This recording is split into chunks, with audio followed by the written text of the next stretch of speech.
Tea break விடாமல் போயிட்டே இருக்குது. எல்லோரும் உட்கார முடியுமா என்னன்னு தெரியல.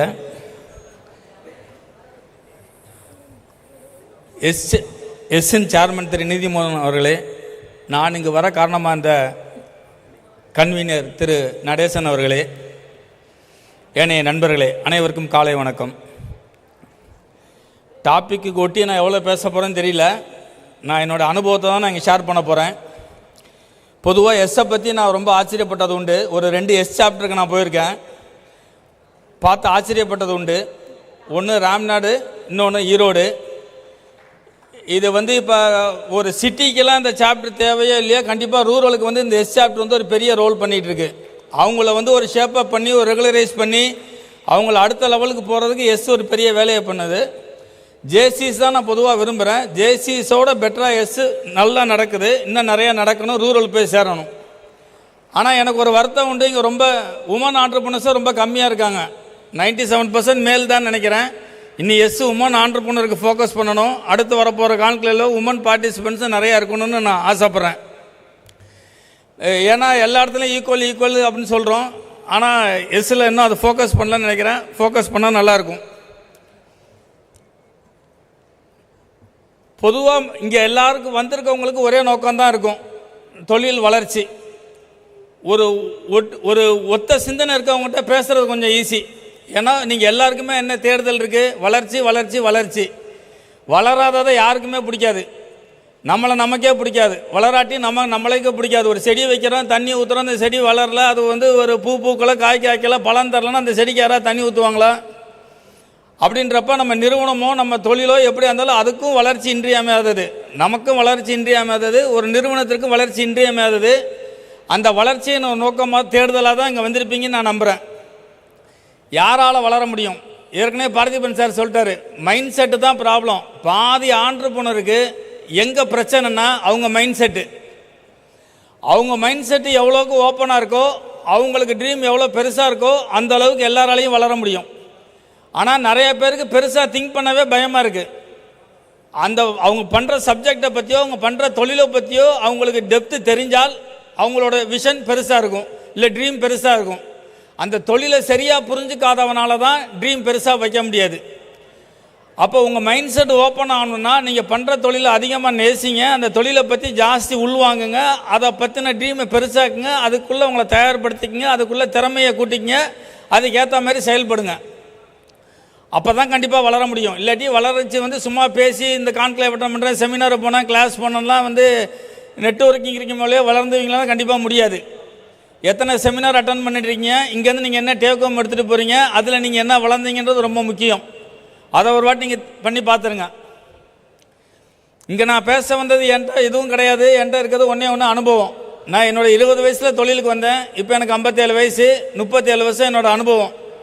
இந்த அனுபவத்தை நான் உங்களுக்கு தர்றேன். இந்த அனுபவம் உங்கள் லைஃப்பில் எதுக்காவது உதவுனுச்சுனால், இனிமேல் வரப்போகிறதுக்கு உதவுனுச்சுனால் சந்தோஷம். பொதுவாக என்னோடய ஸ்பீச்சில் நான் கொஸ்டின் ஆன்சர் தான் நிறையா வைப்பேன். இவ்வளோ பெரிய க்ரௌடில் கொஸ்டின் ஆன்சர் எப்படி ஹேண்டில் பண்ணுவாங்கன்னு தெரியல, அலோவ் பண்ணுறாங்களான்னு தெரியல, ஆர்கனைசருக்கு தான் தெரியும். ஏன்னா எங்கள் பெருமையை பேசுகிறதா, நாங்கள் பண்ணதை பேசுகிறத கேட்டு உங்களுக்கு ஒன்றும் ஆக போகிறதில்ல. உங்கள் தேவைக்கு பேசணும், உங்கள் சந்தேகங்களை போக்கணும். உங்கள் தேவைக்கு பேசினா தான் வந்ததுக்கு ஒரு பர்பஸ்ஃபுல்லாக இருக்கும். எப்பொழுதும் அப்படி இருக்க வந்தால் 20 நிமிஷம் பேசிட்டு 20 நிமிஷம் கொஸ்டின் ஆன்சர் வைப்பேன். இங்கே கொஸ்டின் ஆன்சர் இவ்வளோ கூட்டம் இருக்கனால பாசிபிளான்னு எனக்கு தெரியல, இருந்தாலும் எனக்கு தெரிஞ்சதை நான் சொல்கிறேன். அதுக்கப்புறம் ஆர்கனைசர் அலோவ் பண்ணால் கொஸ்டின் ஆன்சர் வச்சுக்கலாம். அதே மாதிரி நான் போன மீட்டிங்லேயே அதிகமாக சென்சிபிள் கொஸ்டின் கேட்டது ராம்நாடு எஸ் சாப்டர் தான். நான் ராம்நாடு சின்ன ஊர்னு நினச்சி போனேன். அங்கே என்ன கேட்பாங்கன்னு நினச்சேன், சென்சிபிள் கொஸ்டினிங். மற்ற இடத்துல கொஸ்டின் கேட்கணும் ஏதோ ஒரு பேர் கேட்பாங்க, அப்படி கொஸ்டின் இல்லாமல் சென்சிபிள் கொஸ்டினிங் அங்கே இருந்தது. நான் முதல்ல என்னை பற்றி சொல்லிடுறேன், என்னுடைய வாழ்க்கை பயணத்தை சொல்கிறேன். அதில் உங்களுக்கு எவ்வளோக்கு டேக் ஹோம் எடுத்துக்க முடியும்னு பாருங்கள். நான் முத்துராமன், ஒரு சாதாரண மிடில் கிளாஸில் ஃபேமிலியில் பிறந்தவன். மெட்ராஸில் தான் நான் தாம்பரம் சாண்டவரத்தில் என்னோடய வீடு. எங்கள் அப்பா இந்தியன் பேங்க்கில் கிளர்க்கு. எங்கள் அப்பாவுக்கு நான் 3வது பையன். என்னுடைய மென்டர் எங்கள் அப்பா தான். மென்டரிங் ஒரு ப்ராப்பரான மென்டரிங் கிடையாது. நீ வாழ்க்கையில் எது வேணால் பண்ணு, ஆனால் தொழில் பண்ணு, வேலைக்கு போகாத, வேலைக்கு போனால் அடிமை உத்தியோகம், வளர்ச்சி கம்மியாக இருக்கும், நீ தொழில் பண்ணால் தான் அபரீத வளர்ச்சி கிடைக்குன்னு சொல்லி வளர்த்தாங்க. அதை வச்சு தான் நான் தொழிலுக்கு வர்றதுக்கு எனக்கு சின்ன வயசுல எனக்கு இன்ட்ரெஸ்ட் வந்தது. அப்போ எதை பண்ணிவிட்டு தொழிலுக்கு போனால் சீக்கிரம் போகலான்றாங்க. நான் டிப்ளமோ செலக்ட் பண்ணேன். நல்லா படிக்கிற ஆள் தான். நான் 1982 டிப்ளமோ சேர்ந்தேன். அன்றைக்கி வந்து இன்ஜினியரிங் காலேஜே தமிழ்நாட்டில் ஒரு 12-15 காலேஜ் தான் இருந்திருக்கும், இன்றைக்கி மாதிரி கிடையாது. அதனால் டிப்ளமோ நான் செலக்ட் பண்ணேன், டிப்ளமோ இன் மெக்கானிக்கலு. எனக்கு இங்கே மெட்ராஸில் சிபிடியில் அப்ளை பண்ணியிருந்தேன், ஒரு 4 கோர்ஸ் கிடச்சிருந்தது. அன்றைக்கெல்லாம் இந்தந்த ஃபீல்டு இவ்வளோ வளரும்னு எனக்கு தெரியாது. லெதர் டெக்னாலஜி அப்ளை பண்ணியிருந்தேன், பிரிண்டிங், கெமிக்கல், மெக்கானிக்கல். கெமிக்கல் ஒன்று மட்டும்தான் இருக்குது, ஹை ரெக்கமெண்டேஷன் ஒன்றும் சீட்டு கிடைக்காது. பிரிண்டிங் வந்து அன்றைக்கி வந்து ட்ரெடல் ப்ரெஸ்ஸு தான். பிரிண்டிங்கில் இவ்வளோ மாதிரி ரெவல்யூஷன் வரும்னு எனக்கு தெரியல 1982. இப்போ பிரிண்டிங் எங்கேயோ போயிடுச்சு. லெதர் நான் வச்சு சாப்பிட மாட்டேன், அதனால் நான் லெதர் எடுக்கலை. லேப் ஒரே நாத்தமாக இருந்துச்சு, லெதர் எடுக்கலை.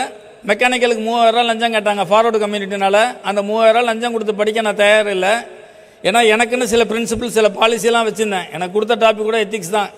நான் வாங்கின மார்க்குக்கு எங்கே சீட்டு கிடைக்கிதோ அங்கே படித்தா போதும். எங்கே வேணால் ஒருத்தன் திறமை இருக்கும், எங்கே வேணால் படிக்கலாம். இந்த காலேஜில் இந்த ஸ்கூலில் படித்தா தான் பெஸ்ட்டுலாம் கிடையாது. லஞ்சம் கொடுத்து படிக்க வேணாம். அந்த 3000 ரூபாய்க்கு 3 வருஷம் கோர்ஸே முடிச்சிடலாம். அதனால் அண்ணாமலை பாலிடெக்னிக் செட்டிநாடு போனேன். லைஃப்பில் ஆண்டவன் கொடுத்த ஒரே ரிசோர்ஸ் எல்லாருக்கும் ஒன்று தான், டைம். இந்த டயத்தை யாரெல்லாம் சரியாக பயன்படுத்தினானோ அவன்லாம் வாழ்க்கையில் ஜெயிச்சுட்டான். எவன்லாம் அடுத்தவனை பற்றி பேசுகிறானாலும் வீணாக போயிட்டான். எல்லாரும் அடுத்தவனை பற்றி பேசுனா விடிய விடிய பேசுவான். உன்னை பற்றி பேசுகிறான்னா பேச 5 நிமிஷம் இருக்காது. அவனை பற்றி யோசிக்கிறதுக்கு பயம், யோசிக்கவே மாட்டாங்க. டெய்லி அரை மணி நேரம் உங்களை பற்றி நீங்கள் திங்க் பண்ணுங்கள். உங்கள் ஸ்ட்ரென்த்து வீக்னஸை பற்றி பாருங்கள். உங்களை பற்றி யோசிச்சாதான் நீங்கள் உருப்பட முடியுமே ஒழிய அடுத்தவனை பற்றி பேசி வாழ்க்கையில் ஜெயிச்சிடவே முடியாது. முட்டா பயிலும் மயில்கல்லும் தான் ஒரே இடத்துல இருப்பான், பாக்கியெல்லாம் நகர்ந்து போய்கிட்டே இருக்கணும். நேற்றை விட இன்றைக்கி நான் வளரணும், இன்னையை விட நாளைக்கு நான் வளரணும், அவ்வளோதான் இருக்கணும் ஒழிய நான் யாரையும் கம்பேர் பண்ணி நான் சூடு போட்டுக்கூடாது. வாழ்க்கையில் செத்து போகிற முன்னாடி செகண்ட் வரைக்கும் சுறுசுறுப்பாக வேலை செஞ்சு செத்து போகணும். அது தொழிலாக இருக்கலாம், ஆன்மீகமாக இருக்கலாம், சோசியல் சர்வீஸாக இருக்கலாம். செயல்படுபவன் மனிதன். அதனால் எல்லாரும் செயல்படுங்க, எப்பொழுதும் உற்சாகமாக இருங்க. இந்த மாதிரி கான்க்ளேவ் உங்களுக்கு இன்னும் உற்சாகத்தை கூட கொடுக்கும். நான் வந்து டிப்ளமோ எக்ஸாம் வந்து வெள்ளிக்கிழமைக்கு மதியானம் 1 மணிக்கு பரீட்சை முடித்தேன், 4 மணிக்கு வேலைக்கு சேர்ந்தேன். இன்றைக்கி ஸ்டேட்மெண்ட்டாக சொல்கிறேன், அன்றைக்கி அதெல்லாம் தெரியாது. டயத்தை நான் வேஸ்ட் பண்ணல. அந்த ஆண்டவன் கொடுத்த டயத்தை ரிசோர்ஸை நான் வந்து செட்டிநாட்டிலேருந்து திருச்சி போகிற பஸ்ஸுக்குள்ளே டைம் தான் அந்த 3 மணி நேரம். நல்ல நாள் பார்த்து வேலைக்கு சேரணும், திங்கக்கிழமைக்கு வேலைக்கு சேரலாம். ஹாஸ்டல் ஃபுட்டே சாப்பிட்டோம், கொஞ்ச நாள் வீட்டில் சாப்பிடலாம் கிடையாது. திருச்சி வீக்கெண்டில் வேலைக்கு சேர்ந்தேன். ஷிஃப்ட்டு சூப்பர்வைசர் வேலை, 400 ரூபா சம்பளம் மாதம். 2 வருஷம் வேலை பார்த்தேன். மாதம் இன்க்ரிமெண்ட்டு 6000 ரூபா. நான் விலகிறப்ப டெப்டி சீஃப் இன்ஜினியர் எனக்கு ரேங்க்கு, சமயக்காரன், கெஸ்ட் ஹவுஸு, காரு. நான் படித்த படிப்புக்கு இல்லை, கான்ட்ரிபியூஷன் டு த கம்பெனி. நம்ம எதில் ஒன்று பண்ணுறோமோ அதில் முழு அர்ப்பணிப்போடு பண்ணாதான் ஜெயிக்க முடியும். வழி இல்லாமல் செய்கிறதோ விருப்பம் இல்லாமல் செய்கிறதோ யாரும் பண்ணாதீங்க. இப்பயும் நீங்கள் யாரும் எந்த தொழிலையும் அவங்களுக்கே அதில் உடன்படாமல் விருப்பம் இல்லாமல் இருந்தால் தொழில் பண்ணாதீங்க, விட்டுருங்க. அது நீங்கள் உங்களை ஏமாற்றிக்கிறது. முழு ஈடுபாடு இருந்தால் மட்டும்தான் ஜெயிக்க முடியுமே ஒழிய ஈடுபாடாக இல்லாமல் ஊருக்கோ பேருக்கோ பண்ணுறது ஜெயிக்காது, ரிசல்ட் சத்தியமாக வராது. திருச்சி வீக்கெண்டில் பண்ணுறப்ப எங்கள் அப்பா ஒரு வாட்டி என்னை பார்க்க வந்தாங்க. எனக்கு அந்த கம்பெனியில் எனக்கு கொடுக்குற மரியாதையை பார்த்தாங்க. அப்போ எனக்கு 20 வயசு. அந்த கம்பெனியில் எனக்கு கொடுக்குற மரியாதையை பார்த்தாங்க. டே நீ தொழிலுக்கு ரெடினா சொல்லி உனக்கு கேபிட்டல் தர்றானாங்க. அடுத்த நாள் வேலையை விட்டுட்டேன். வாழ்க்கையில் நான் பண்ண ஃபஸ்ட்டு தப்பு. ஏன்னால் பணம் இருந்தால் தொழில் பண்ணிட முடியாது. டெக்னிக்கலாக எவ்வளோ நாலேஜ் இருந்தாலும் தொழில் பெருசாக பண்ணிடலாம், பண்ண முடியாது. எனக்கு எந்த டிராயிங்கை கொடுத்தாலும் என்னால் ஒரு ப்ராடக்ட் செய்ய முடியும். எத்தனை கோடிக்கு எனக்கு ஒரு டிராயிங் கொடுத்தாலும் என்னால் ஒரு ப்ராடக்ட் உருவாக்க முடியும். எனக்கு அந்த கம்பெனியில் அதுக்கு நான் ட்ரெயின் அப் ஆகிட்டேன். ஆனால் எனக்கு கமர்ஷியல் நாலேஜ் கிடையாது. கமர்ஷியல் எக்ஸ்பர்ட்ஸ் இல்லாமல் தொழிலில் ஜெயிக்கிறது ரொம்ப கஷ்டம். கமர்ஷியல் நாலேஜ் ரொம்ப ரொம்ப ரொம்ப முக்கியம். அதுக்கு அடுத்து நான் தேர்ந்தெடுத்த ஊர் மதுரை. இண்டஸ்ட்ரிக்கு நான் மதுரையை தேர்ந்தெடுத்தேன். ஏன்னா திருச்சியில் நான் வந்து அந்த இண்டஸ்ட்ரியல் எஸ்டேட்டில் நான் எப்படி வேலை செய்வேன்னு எல்லா எஸ்டேட் முதலாளிக்கு தெரியும். ஒருவேளை நான் திருச்சியில் எதாவது பண்ணி ஃபெயிலியர் ஆகி போச்சுன்னா வேறு யாராவது நான் ஒர்க்கிங் பார்ட்னராக சேர்த்துருவேன்றேன். நான் மதுரைக்கு போனேன். நான் பண்ண 2வது தப்பு. ஏன்னா இண்டஸ்ட்ரீஸ் வந்து வெள்ளைக்காரனுக்கு அப்புறம் இண்டஸ்ட்ரீஸ் மதுரையில் இன்றைக்கி வரைக்கும் பெருசாக வரல. ஒரு ஃபென்னரு, ஒரு மெஜரா கோட்ஸு, டிவிஎஸ்ஸு. இண்டஸ்ட்ரீஸ் நம்ம யாரோடு இருக்கிறோமோ அதுவும் ஆக போகிறோம். நம்ம எந்த தொழில் சார்ந்து இருக்கிறோமோ அந்த ஊரில் இருந்தால் தான் நம்மளால் ஜெயிக்க முடியும் ஒழிய நம்மளா போய் ஒரு புரட்சி பண்ணி ஊரெல்லாம் மாற்றி நம்ம ஜெயிச்சு வந்துட முடியாது. கோ வித் த ஃப்ளோ தான் ஜெயிக்கும். இண்டஸ்ட்ரீஸுக்கு நான் மதுரை போனது தப்பு. ட்ரேடிங் ஹப்பு மதுரை பெரிய ஹப்பு, ட்ரேடிங் ஹப்பு. ஆனால் இண்டஸ்ட்ரீஸுக்கு மதுரையில் போனால் பெரிய சேலஞ்சஸ் இருக்குது. ஒரு சின்ன ஒரு ஸ்மால் ஸ்கேல் இண்டஸ்ட்ரி, ஒரு காட்டேஜ் செக்டர்லாம் வந்து பெருசாக ஜெயிச்சு வர்றதுக்கு ஸ்கோப்பு கம்மி. நான் ஃபஸ்ட்டு பண்ணது சைக்கிள் ரிக்ஷா ஸ்பேஸு. இப்போ அவங்க பாரதி பாஸ்கரோட சொன்னாங்க, நீங்கள் மேடையில் வந்து ஃபெயிலியர் ஆனவங்களை பேச வைங்கன்னு. அதனால தான் நான் ஃபெயிலியரை பற்றி பேசுகிறேன். ஃபெயிலியரை பற்றி பேச நான் சந்தோஷப்படுறேன், ஏன்னா அதில் தான் நான் கற்றுக்கிட்டேன். அதே மாதிரி பார்த்திபன் ஸ்லைடு போடுறப்பையும் போட்டார், early to fall early to learn, அப்போ தான் ஜெயிக்க முடியும். சின்ன வயசுலேயே பண்ணி பார்த்தனால தான், அந்த அனுபவம் கிடச்சனால தான் நம்மளால் பெருசாக ஜெயிக்க முடிஞ்சது. அப்போ என்னோட 20வது வயசில் நான் தொழில் பண்ணுறேன், சைக்கிள் ரிக்ஷா ஸ்பேஸ் பண்ணேன். அது அடிசரக்கு வியாபாரம்னாங்க, எனக்கு கேட்கவே கஷ்டமாக இருந்துச்சு, அதை நான் விட்டுட்டேன். டெக்ஸ்டைல் மில் மிஷினரி ஸ்பேஸு இன்றைக்கி மாதிரி அன்றைக்கெல்லாம் பேங்க் பெருசாக வளரல. மில்லுக்கெல்லாம் சப்ளை பண்ணால் 60 நாள் கழித்து செக்கு, அதுவும் வந்து அந்த செக்கு கிளியராகி வர்றதுக்கு 21 நாள் ஆகும். கோஆப்ரேட்டிவ் பேங்க் செக்லாம் போனால் மில்லு முதலாளி சொன்னால் தான் பாஸ் பண்ணுவாங்க. இன்றைக்கி நெஃப்ட்டு, ஆர்டிஜிஎஸ், ஐஎம்பிஎஸ்லாம் நிறையா வந்துருச்சு. அன்றைக்கி அந்த வசதியெலாம் கிடையாது. எனக்கு ஒர்க்கிங் கேபிட்டல் பத்தலை, எங்கள் அப்பா கொடுத்த பணம் பத்தலை. ஒரு நாளைக்கு எனக்கு மினிமம் ₹1,00,000 வேணும். அப்போ பணம் இருந்தால்தான் பணத்தை பண்ணலாம், பணம் வேணும்னு நினச்சேன். அப்போ மினிமம் எனக்கு அன்றைக்கி நான் எதிர்பார்த்து 25 lakhs. அதுக்காக தெரிஞ்சவங்கள்ட்டலாம் கடன் வாங்கி ஷேரில் இன்வெஸ்ட் பண்ணேன். 25 lakhs நான் ஏர்ன் பண்ணால் வெளியே வந்தாலாம் நினச்சி போனேன். தெரியாத தொழில் போய் பண்ணதும் தப்பு, தெரிஞ்ச தொழிலை பண்ணாததும் தப்பு, தெரியாத தொழிலை பண்ணுறதும் தப்பு. அது ஒரு கேஸ் ஸ்டடி நமக்கு. ஷேரை வாங்கி வச்சேன், தூங்கி எழுந்திரிச்சேன், விலை ஏறினுச்சு. ஷேரை வாங்கி வச்சேன், தூங்கி எழுந்திரிச்சேன், விலை ஏறினுச்சு. நினச்சேன் உலகத்தில் நான் தான் பெரிய கெட்டிக்காரன்னு. அர்ஷத் மெத்தா ஸ்கேம், மொத்தமாக அடி. என்னுடைய ஷேர்ஸ் பூரா நேம் ட்ரான்ஸ்ஃபருக்கு போயிருக்கு. புக் க்ளோஸ் டைம் நேம் ட்ரான்ஸ்ஃபருக்கு போயிருக்கு. இன்றைக்கி மாதிரி டிமேட் அக்கௌண்ட்லாம் கிடையாது. 16 லட்ச ரூபா நட்டம், நெட்டு நட்டம். நிறைய பேர் பேங்க்கில் வேலை பார்த்தவங்கள விலைக்கு ஷேர் பண்ணாங்க அந்த காலகட்டத்தில். அவங்கெல்லாம் பண்ண ஒரே எக்ஸிட் வந்து மான மரியாதையோடு இருக்கணும்னா சூசைடு. என்னுடைய 23 வயசில் எனக்கு கடன் 16 லட்ச ரூபா. ஈஸியான எக்ஸிட் வந்து செத்து போகிறது தான். அப்போ தான் மான மரியாதை நிற்கும். அந்த காலகட்டத்தில் எங்கள் அப்பா அம்மா என்னை கல்யாணம் பேசுகிறாங்க. கல்யாணம் அவங்களாம் மெட்ராஸில் இருக்காங்க, நான் மதுரையில் இருக்கிறேன். கல்யாணத்துக்கு நான் ஒத்துக்கலை.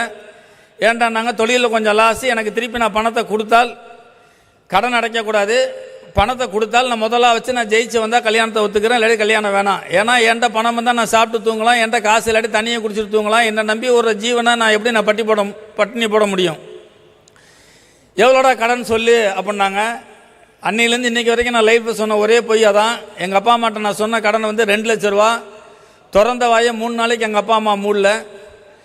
நம்மளாம் அடிமைக்கு பிறந்தவங்க, வேலைக்கே போயிடலாம், நீ செத்துக்கு போயிடாத, கடன் அடைச்சிடலாம், திருப்பி ஷிஃப்ட் சூப்பர்வைசர் வேலைக்கே போயிரு, நமக்கு ஆயுசுக்கும் தொழில் சுட்டு போட்டாலும் வராது.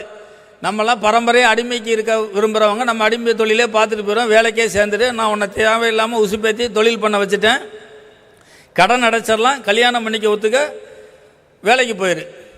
இல்லை தொலைச்ச இடத்துல நான் பணத்தை தருவேன், எனக்கு நீங்கள் பணத்தை கொடுங்க, பாக்கி நான் பார்த்துக்கிறேன்னா திருப்பி எனக்கு 2 லட்ச ரூபா பணம் கொடுத்தாங்க. 1994 எனக்கு கல்யாணம். கல்யாணத்துக்கு அப்புறம் நான் பண்ண ஒரே நல்ல முடிவு, என்னோடய பிளேஸ் ஆஃப் பிஸ்னஸை மதுரையிலேருந்து கோயம்புத்தூருக்கு மாற்றினேன். அதுக்கு முன்னாடி நான் மதுரையை சுற்றி மில் ஸ்பேர்ஸ் பண்ணாலும், கேஸ்டிங் வாங்குறதுக்கு, நைலான் வாங்குறதுக்கு, ஹைலம் வாங்குறதுக்கு, கியர் கட்டிங் போகிறதுக்கெலாம் கோயம்புத்தூருக்கு வாரத்துக்கு 2 நாள் போவேன். 5 நாள் மதுரையை சுற்றி நான் மில்லுகளுக்கு சப்ளை பண்ணுவேன். கல்யாணத்துக்கு அப்புறம் பிளேஸ் ஆஃப் பிஸ்னஸை கோயம்புத்தூருக்கு மாற்றி மார்க்கெட்டிங் பிளேஸை மதுரையாக மாற்றினேன். கோயம்புத்தூரில் தெரிஞ்ச ஃப்ரெண்ட்ஸை சொன்னேன், என்கிட்ட கேபிட்டல் கம்மியாக இருக்குது, என்னை நம்பி யாரும் ப்ராடக்ட் கொடுத்தா எனக்கு கிளைண்ட் இருக்காங்க, அவங்களுக்கு நான் கொடுத்துட்டு லாபத்தை எடுத்துகிட்டு உங்களுக்கு அசலை தருவேன்னு நிறைய பேர் ப்ராடக்ட் சப்போர்ட் பண்ணாங்க. இந்த அடிஷ்னல் கேபிட்டல் எனக்கு நிறைய பேர் சப்போர்ட் பண்ணாங்க. நான் நிறைய ப்ராடக்ட் ஆட் பண்ணேன். யார் ஒருத்தன் வளருவானால், யாருக்கு தேடுதல் இருக்கோ, யாருக்கு தேவை இருக்கோ அவன் தான் வளருவான். பசி இல்லாட்டி சாப்பிட முடியாது. உங்களுக்கு அந்த அர்ஜி இல்லாட்டி உங்களால் வளரவே முடியாது. எனக்கு தேடுதல் இன்றைக்கி வரைக்கும் எனக்கு இருந்துக்கிட்டே இருக்குது. எவ்வளோ பண்ணாலும் எது பண்ணாலும் எனக்கு இன்னும் பத்தலைன்னு நினைக்கிறேன். நான் தேடுறேன். அதான் அந்த ஸ்டேஜில் இருந்துச்சு. நான் வந்து டெக்ஸ்டைல் மில் மிஷினரிஸ் வேலை சேர்த்து புள்ளி சேர்த்தேன், கேர் வீல் சேர்த்தேன், ட்ராலி சேர்த்தேன், ஃபயர் எக்ஸ்டிங்விஷர் சேர்த்தேன், பேரிங் சேர்த்தேன், கெப்பாசிட்டர் சேர்த்தேன். ஒரு ப்ராடக்டாக ஆட் பண்ணேன். கொஞ்சம் கொஞ்சமாக பிஸ்னஸ் டெவலப் ஆகுது. அப்போ தான் மேட்டூரில் ஸ்டெர்லைட் குரூப் வந்து மால்கோ திறந்தாங்க, ஸ்டெர்லைட் அலுமினியத்தை திறந்தாங்க. ஒரு டெண்டர் பேப்பரில் பார்த்தேன், ஃப்ரெண்ட்ஸ் 2-3 பேர் அணுகுனேன். இந்த டெண்டர் எடுக்கிறதுக்கு யாரும் இன்வெஸ்ட் பண்ணால் இந்த ஜாபை நம்ம எடுக்கலாம், வர்ற ப்ராஃபிட்டில் 50-50 ஷேர் பண்ணிக்கலான்னு இன்வெஸ்ட் பண்ணேன். டிஎன்பிஎல் கரூரில் வந்து எனக்கு ஒரு என்ட்ரி கிடச்சிது. கரூர் ஏன்னா கரூர் வந்து 7 டேஸில் டிராஃப்ட் பேமெண்ட்டு, மில்லு 60 நாளில் செக்கு, கரூரில் வந்து 7 நாளில் டிராஃப்ட் பேமெண்ட்டு. கரூரில் எனக்கு ஒரு என்ட்ரி கிடச்சிது, பண்ணேன். 1997 என் கடனை பூரா அடைச்சி 0க்கு வந்தேன். லைஃப்பில் ஜெயிக்கணும்னா 0 ரொம்ப முக்கியம். நெகட்டிவில் இருந்துக்கிட்டே இருக்கிறோம், மைனஸில் லயபிலிட்டியிலே இருந்துகிட்டே இருந்தால் ஜெயிக்கிறது ரொம்ப கஷ்டம். 0 ரொம்ப முக்கியம். என் தேடுதல்னா தொழிலை பற்றின தேடுதல் கூடிக்கிட்டே இருந்துச்சு. அப்படி வந்தால் தான் இந்த டைல்ஸ் இண்டஸ்ட்ரியும் 1997 மே 19th லட்சுமி செராமிக்ஸ்னு 3 பேரோடு ஆரம்பித்தோம். ஆரம்பிக்கிறப்ப குஜராத் டைலுக்கு ஹோல்சேல் தான் நாங்கள் ஆரம்பித்தோம். ஆரம்பிக்கிறப்ப மதுரையிலேருந்து இந்த மகாராணி ஓனர் வந்திருந்தார், அதிசயம் வாட்டர் தீம் பார்க் ஓனர்லாம் வந்தால் நாங்கள் சப்ளை பண்ணோம். அப்போ அவர் என்னை பார்த்துட்டு சொன்னார், ஏன்ப்பா நீ இவ்வளோ ஹார்ட் ஒர்க் பண்ணுற, இவ்வளோ பண்ணுற, நீ ஹோல்சேலில் இருந்தால் பெருசாக ஜெயிக்க முடியாது, ரீட்டெயில் பண்ணு. ஹோல்சேல் பண்ணால் 2 பக்கம் அடித்து நச்சுடுவாங்க, ரீட்டெயில் பண்ணால் தான் உண்டுன்னு. ரீட்டெயிலுக்கு நான் போனேன். ரீட்டெயில் போகிறப்ப நிறைய அப்ஜெக்ட் பண்ணாங்க, என்கிட்ட வாங்குகிற ஹோல்சேல் மற்ற கடைக்காரங்க அப்ஜெக்ட் பண்ணாங்க. அதனால நான் கோயம்புத்தூரில் ரீட்டெயிலும் வெளியூருக்கு ஹோல்சேலும் பண்ணேன். எப்பொழுதுமே நம்ம ஒரு தொழிலில் நிலச்சி நிற்கணும்னால் ஒரு குவாலிட்டி ப்ராடக்டோடு இருந்தால் தான் நம்மளால் நிலச்சி நிற்க முடியும். ஒரு குவாலிட்டி இல்லாத இடத்துல நம்மளால் கன்சிஸ்டண்ட்டாக ரொம்ப நாள்லாம் போயிட முடியாது. அப்போ அன்றைக்கி நான் தேடுறப்ப என்னென்னா, இந்தியாவில் எது பெஸ்ட்டு பிராண்டு, எந்த பிராண்டு நல்லா குவாலிட்டியாக இருக்குது, என்ன பண்ணலான்னு பார்க்குறப்ப கஜாரியா செராமிக்ஸ்க்கு நான் டீலர்ஷிப் கேட்குறேன். இங்கே இருக்கிற ஏரியா சேல்ஸ் மேனேஜர், ரீஜனல் மேனேஜர்லாம் பார்த்துட்டு, இந்த கல்லெல்லாம் விற்கிறதுக்கு உனக்கு தகுதி இல்லைன்ட்டுன்னு போயிடுறாங்க. நீ சந்தில் கடை வச்சுருக்கிற, டிஸ்பிளேக்கு இடம் பத்தாது, இந்த கல் விற்க உனக்கு தகுதி இல்லைன்ட்டு போயிடுறாங்க. வாழ்க்கையில் ஜெயிக்கணுன்னால் வெறி வேணும். வெறி இருந்தால் தான் ஜெயிக்கலாம். கனவு கண்டவங்களாம் ஜெயிச்சிட முடியாது. வெறி வரணும்னா அவமானப்படணுங்க. அவமானத்துக்கு பதில் எமோஷனலாக பக்கமாக வசனமாக பேசாமல் அந்த அந்த அவமானங்கள் தான் உங்களை டிரைவிங் ஃபோர்ஸாக கொண்டு வரும். அந்த அவமானத்துக்கு செயல்படுங்க. உங்கள் செயல் அடுத்தவனை பார்த்து அதிர்ச்சி விட்டணும், அதில் நீங்கள் வளரணும். நான் கஜாரியா செராமிக்ஸுக்கு டீலர்ஷிப் கேட்டேன். என்னை ரிஜெக்ட் பண்ணுறாங்க, நீ அந்த கல் விற்க தகுதி இல்லைன்னு சொல்கிறாங்க. காலம் உருண்டு ஓடுது. 2 வருஷம் கழித்து வேறு கம்பெனி மேனேஜர் வர்றாரு. அவருக்கு சேல்ஸு டார்கெட் ப்ரெஷரு. எனக்கு அவமானம் தான். அவமானமாக இருந்தாலும் நான் ஜெயிச்சாங்கன்றதுக்காக நான் திருப்பி கேட்குறேன். அவர் சேல்ஸ் ப்ரெஷருக்காக என்கிட்ட கொடுக்குறாரு. உன்னால் அட்வான்ஸ் பேமெண்ட் 2 லோடுக்கு டிடி தர முடியுமா, தந்தா டீலர்ஷிப் தரேன்றாரு. எடுத்து அந்த கஜாரியாவுக்கு நாங்கள் டீலர்ஷிப் எடுக்கிறோம். எந்த கஜாரியா லட்சுமி செராமிக்ஸ் விற்க லாய்க்கில்லைன்னு சொன்னிச்சோ அந்த கஜாரியா செராமிக்ஸுக்கு கடைசி 10 வருஷமாக லட்சுமி செராமிக்ஸ் தான் ஆல் இண்டியா நம்பர் 1 டீலர். இது அவமானத்துக்கு நம்ம பண்ணது. அடுத்து சோமானி செராமிக்ஸ் எடுக்கிறோம். அந்த டீலர்ஷிப்புக்கும் அதே நம்பர் 1 வர்றோம். லட்சுமி செராமிக்ஸுக்கு அதுக்கப்புறம் வின்னிங் ஒரு ஹேபிட்டாக மாற்றிக்கிறோம். லக்ஷ்மி செராமிக்ஸில் வின்னிங் ஒரு ஹேபிட்டாக மாற்றிக்கிறோம். எதை ஒன்று பழக்கப்படுத்திக்கிறோமோ அதுக்கு மறக்காமல் போயிடும். ஜெயிக்கிறத பழக்கமாக்கினா தான் ஜெயிக்க முடியும். எவ்வளோ தான் ஸ்வீட்டுனாலும் அது தெரியாது, தின்னா தான் இனிப்பு தெரியுமே ஒழிய சொல்கிறனால இனிப்பு வந்துடாது. சக்ஸஸை நாங்கள் எங்கள் ஹேபிட்டாக மாற்றிக்கிறோம். 3 பேரோட 400 ஸ்கொயர் ஃபீட் ஆரம்பித்த லட்சுமி செராமிக்ஸு 27 வருஷம், ஒரு 19 பிரான்ச்சு, ஒரு 700 பேருக்கு எம்ப்ளாய்மெண்ட்டு, இந்தியாவில் இருக்க எல்லா லீடிங் பிராண்டு, ஒரு 500 கோடி டர்ன் ஓவர். இதுதான் எங்களுடைய சக்ஸஸ் ஸ்டோரி. சரி, எவ்வளோ தான் நம்ம ஒரு பொருளை வாங்கி விற்றாலும் நம்ம ஒரு ட்ரேடர் தான். ட்ரேடருக்கு ஒரு பெரிய மரியாதை கிடையாது. ஆண்டர்ப்ரனர்னால் அவனோட ஐடியாவை விற்றா தான் ஆண்டர்ப்ரனர், இல்லாட்டி ஆண்டர்ப்ரனருக்கு ஒரு அங்கீகாரம் கிடையாது. அப்போ எங்களோட ஓன் பிராண்டு ஹர்ஷான்னு ஒரு பிராண்டை கொண்டு வர்றோம். தி பெஸ்ட் பிளான்ட்லேருந்து அவுட் சோர்ஸ் பண்ணி ஹர்ஷான்ற பிராண்டை மார்க்கெட் பண்ணுறோம். இன்றைக்கி ஹர்ஷா பிராண்டுக்கு நாங்கள் ஒரு 150 கோடிக்கு மார்க்கெட் வச்சுருக்கோம். அதேமாதிரி கார்லான்னு ஒரு சானிட்டரி வேர் கொண்டு வந்திருக்கிறோம். அந்த கார்லா சானிட்டரி வேர் நாங்கள் லான்ச் பண்ணியிருக்கிறோம். எந்த தொழில் வேணால் பண்ணலாம், அதில் நம்பர் 1 இருந்தால் தான் அடையாளம் இருக்குமே ஒழிய இல்லாட்டி அவங்களுக்கு அடையாளம் இருக்காது. நீங்கள் எந்த தொழிலை பண்ணுறீங்களோ அதில் சிறந்து விளங்கணும். நம்பர் 1 தான் உலகத்துக்கு தெரியும். அதை தவிர வேறு யாருமே எதுக்குமே தெரியாது. அதை பண்ணுறதை நீங்கள் உங்களோட ஆக்கிங்க. அதுக்குள்ளே திறனும், அதுக்குள்ளே டீம், அதுக்குள்ளே ஸ்ட்ரக்சரை கூட்டிக்கிங்க. ஸ்கேலப் பண்ணுங்கள். ஏன்னா இன்றைக்கி போட்டிகள் கூடுது. போட்டிகள் கூடுறப்போ லாபம் குறையுது. லாபம் குறையிறப்ப செலவு கூடுது. அதில் அந்த ஃபீல்டில் தன்னை கட்டி இருக்கிறதே கஷ்டம். ஸ்கேலப் பண்ணால் மட்டும்தான் உங்களால் பெருசாக சர்வே பண்ண முடியும். நீங்கள் வளர்ந்தால் தான் உங்கள் நிறுவனம் வளர்ந்தால் தான் உங்கள் நிறுவனத்தோட ஊழியர் வளரலாம். உங்கள் ஊழியருக்கு பெனிஃபிட் கூடும். அப்படின்னா தான் நீங்கள் நல்ல ஆளை ரீட்டைன் பண்ணலாம். நீங்கள் வளராட்டி அவனுக்கு பெனிஃபிட் கூட கொடுக்காட்டி நல்ல ஆளை உங்களால் வேலைக்கே வச்சுக்க முடியாது. நல்ல திறமையானவங்களாம் ஒன்றை வேலை இல்லாட்டி உங்களால் வளரவே முடியாது. இதெல்லாம் ஒரு சைக்கிள் மாதிரி. அப்போ நீங்கள் வளர்ந்தே ஆகணும். உங்கள் நிறுவனத்தில் உங்கள் ஊழியரை வளர்ந்தே ஆகணும். அப்போ தான் உங்களால் அந்த இடத்த சஸ்டெயின் பண்ண முடியும். அதையும் நீங்கள் தெளிவுபடுத்திக்கங்க. வேரியஸ் செக்டர் இண்டஸ்ட்ரியிலேருந்து இருப்பீங்க. ஒரு காமன் டாப்பிக்கில் பேச முடியாது. பலதரப்பட்ட ஸ்டேஜில் இருப்பீங்க. அவங்கவுங்களுக்கு தேவைகள் புரிதல் இருக்கலாம். இதுக்கப்புறம் நான் காமனாக பேசுகிறது வராது. மினிஸ்டர் வந்துட்டாங்க, அவங்களுக்கும் பேசணும். என்னோடய பேச்சத்தோடு முடிச்சுக்கிறேன். அனைவரும் வாழ்க முடியும். நன்றி, வணக்கம். So, thank you so much, sir. We request you to please stand in the dais, please.